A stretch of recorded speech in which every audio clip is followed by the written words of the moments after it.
महाराष्ट्र विधानसभा चुनाव की वोटिंग में एक सप्ताह से भी कम का वक्त बचा हुआ है और चुनावों से पहले जो रुझान सामने आ रहे हैं उसने बीजेपी और उसके सहयोगियों की नींद उड़ा दी है।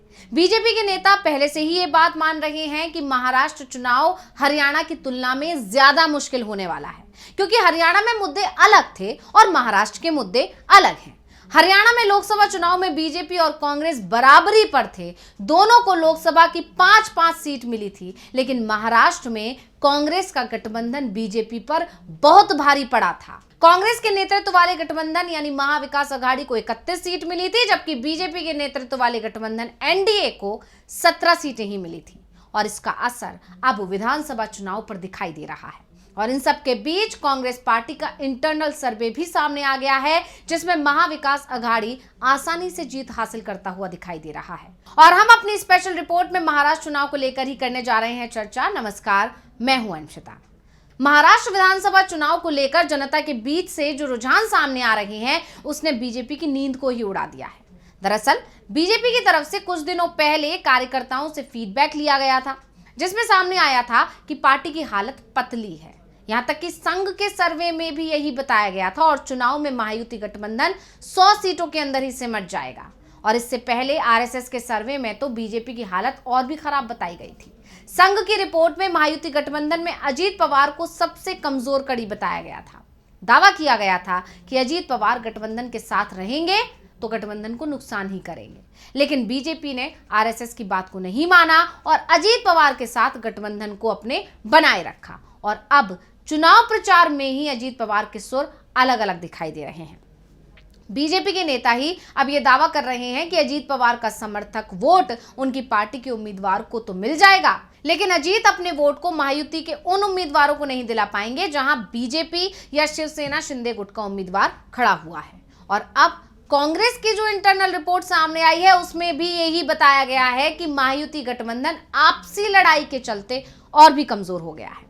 पहले ही बीजेपी और उसके गठबंधन सहयोगी लड़ाई से दूर होते दिखाई दे रहे थे और अब वो और भी कमजोर हो गए हैं और इसीलिए पार्टी की तरफ से वोट जिहाद और बटेंगे तो कटेंगे जैसे नारे लगाए जा रहे हैं, जिससे बहुसंख्यक वोटों का ध्रुवीकरण कराया जा सके। लेकिन जिस तरह से बीजेपी के सहयोगियों ने ही इन नारों से दूरी बनाई है, उससे ये भी साफ हो गया है कि बीजेपी मुश्किल में फंसी दिखाई दे रही है। अजीत पवार और एकनाथ शिंदे योगी आदित्यनाथ के नारे से पहले ही दूरी बना चुके हैं। बीजेपी के दिग्गज नेता पंकजा मुंडे ने भी योगी के इस नारे का विरोध किया है। अब कहा जा रहा है कि पार्टी की तरफ से हाईकमान से कहा गया है कि योगी के महाराष्ट्र के दौरे अब कम किए जाएं। इन सब के बीच अब कांग्रेस की जो सर्वे रिपोर्ट आई है उसने बीजेपी की चिंता और ज्यादा बढ़ा ली है। तो बात अब कांग्रेस की इंटरनल रिपोर्ट की कर लेते हैं। पार्टी के आंतरिक सर्वे में एमबीए को 156 सीटों से लेकर 171 सीटें मिलने की संभावना जताई गई है।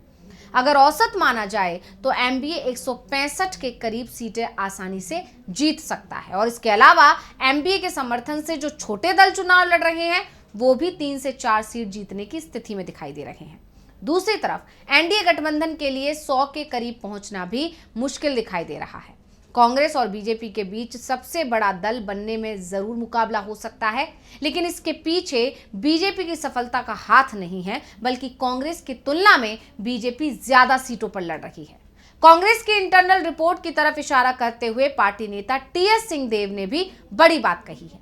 उन्होंने कहा कि महाराष्ट्र में कांग्रेस पार्टी 102 सीटों पर चुनाव लड़ रही है और जो फीडबैक पहुंचा है उसमें कांग्रेस 60 से 65 सीटें आसानी से जीत रही है और इसी तरह से शिवसेना यूवीटी के उम्मीदवार 95 सीटों पर चुनाव लड़ रहे हैं और शिवसेना यूवीटी 48 से 53 सीटों पर एनसीपी शरद पवार गुट जो कि 85 सीटों पर चुनाव लड़ रही है वो भी 48 से 53 सीटों पर जीत हासिल करती दिखाई दे रही है।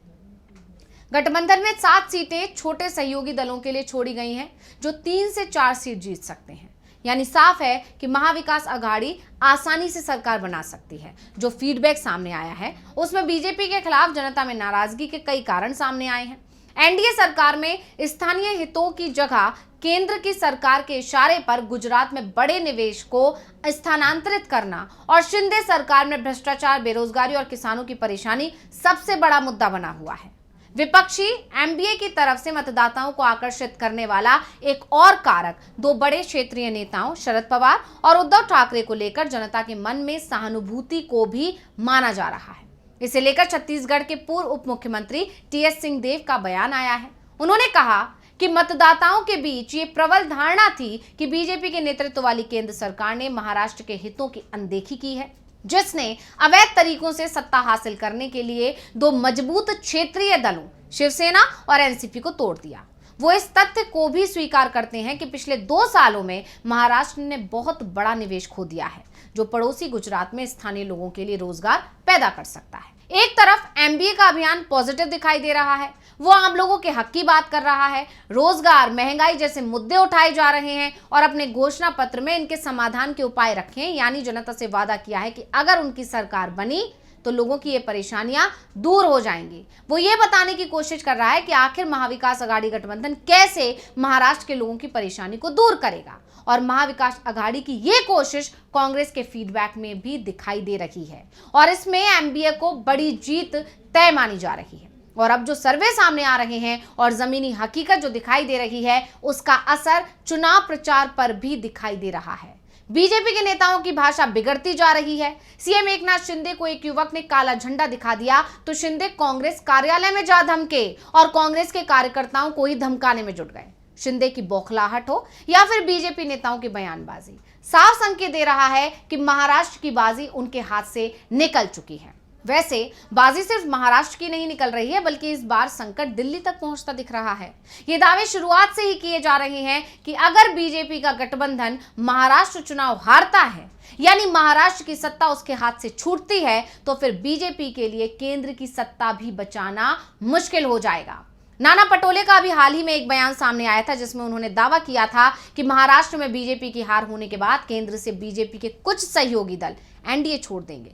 पटोले ने सीधे सीधे नीतीश कुमार और चंद्रबाबू नायडू की तरफ इशारा करते हुए कहा था कि ये दोनों ही नेता एनडीए छोड़ने की तैयारी कर रहे हैं और महाराष्ट्र में जैसे ही बीजेपी को हार मिलती है, उसके बाद केंद्र की सरकार भी गिर जाएगी। इस तरह के दावे लगातार इंडिया गठबंधन के नेताओं की तरफ से, कांग्रेस के नेताओं की तरफ से किए जा रहे हैं। अब इसीलिए सभी की नजर महाराष्ट्र के चुनाव के नतीजों पर है, जो 23 नवंबर को आएंगे और उसके बाद तस्वीर और ज्यादा साफ हो जाएगी। तो ये रिपोर्ट आपको कैसी लगी, हमें कमेंट करके अपनी राय जरूर दीजिएगा। इसी के साथ मुझे दीजिए इजाजत। देखते रहिए डीबी लाइव। नमस्कार। हमारे चैनल से जुड़े रहने के लिए यूट्यूब पर टाइप करें डीबी लाइव, सब्सक्राइब बटन को क्लिक करें और बेल आइकन को दबाना ना भूलें, ताकि खबरें आप तक पहुंचती रहें। देखते रहिए डीबी लाइव, क्योंकि यहाँ हैं खबरें लगातार।